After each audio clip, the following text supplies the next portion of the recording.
We start with the Lakers, and Anthony Davis has reportedly will miss an extra 3+ weeks rehabbing that tendonitis and right calf strain that he sustained in the first half against the Denver Nuggets back on February 14th in that loss.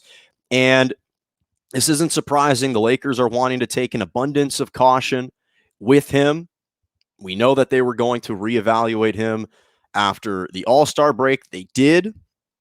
Initially, they said he'd be reevaluated again in another 2 weeks. Now he's out another 3 weeks. He's already missed 9 games, or he's already missed 10 games rather. He's about to miss another additional 9 games. The Lakers so far this year are 6-7 without Anthony Davis. Now, Anthony Davis is already having a poor season to his standards, given where he's normally at. Averaging 22.5 points, 8.4 rebounds. The points are the second lowest of his career. The rebounds is the lowest since his rookie season. So we know that he's having a down season. But to me, this is why when you can afford to rest an arguably top 5 player in the NBA when healthy, this is why a guy like LeBron James is the most valuable basketball player.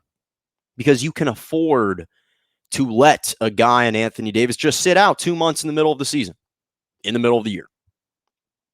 Because the Lakers have faith and have the trust that LeBron can carry the mantle, that LeBron can keep the Lakers in contention. And that's the reason why there's no panic and there's no worry, not only in the NBA, but with Lakers fans and the Lakers organization. No one has even been talking about recently, well, are the Lakers going to falter? Are they going to slide in the rankings and in the seedings? No one's talking about that because everyone's put their faith and their trust in LeBron to carry the team because he's proven that he's been able to do that time in and time out. And the truth is, you look at a guy like LeBron, and this isn't just about longevity. Yes, he's age 36. Yes, he's in his 18th season. He's still averaging 25.5 points per game, 8 rebounds, and 8 assists.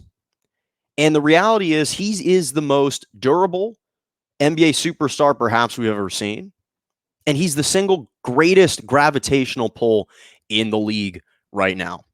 You look at the Brooklyn Nets, Kevin Durant, he's fantastic, uber talented. The Nets are 15-6 without him.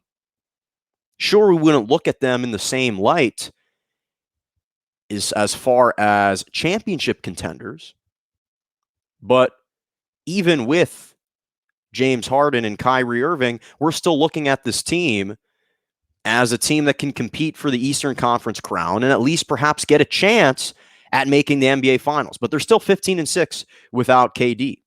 The Philadelphia 76ers, there's no question that Joel Embiid's been playing like an MVP, but he continues to miss games. He's going to be out another 2 weeks. And the 76ers are nearly 500 without him. They're 4-5 this year when he doesn't play. They're obviously drastically worse, but they've still got some ancillary pieces. The Milwaukee Bucks. Giannis isn't going to win it for a third straight year.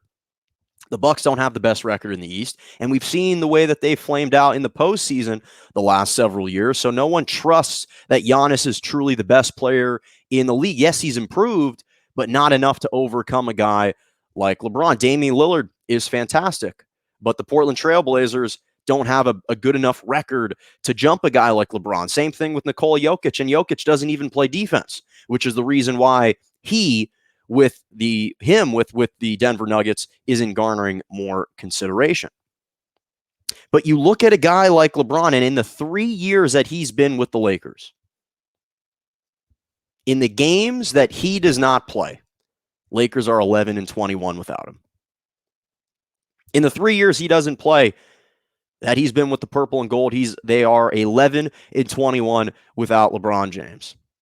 When he was with the Cleveland Cavaliers, the second go-around, in the 2014-2015 season through the 2017-2018 season, Cavaliers were 4-23 without him. I'm not saying it's a done deal this year. And there are going to be arguments to be made for Joel Embiid and, again, others as the season progresses for who should be the MVP this year. But when you look at the totality of what LeBron James offers the league and brings to the NBA, he is the single greatest gravitational pull. And it just amazes me the burden that he can shoulder year in and year out, and how literally, if he was to go down, even with Anthony Davis, even with Dennis Schroeder, even with Montrezl Harrell, and the entire Lakers cast of characters, Lakers might not even be viewed as a playoff team if it wasn't for LeBron.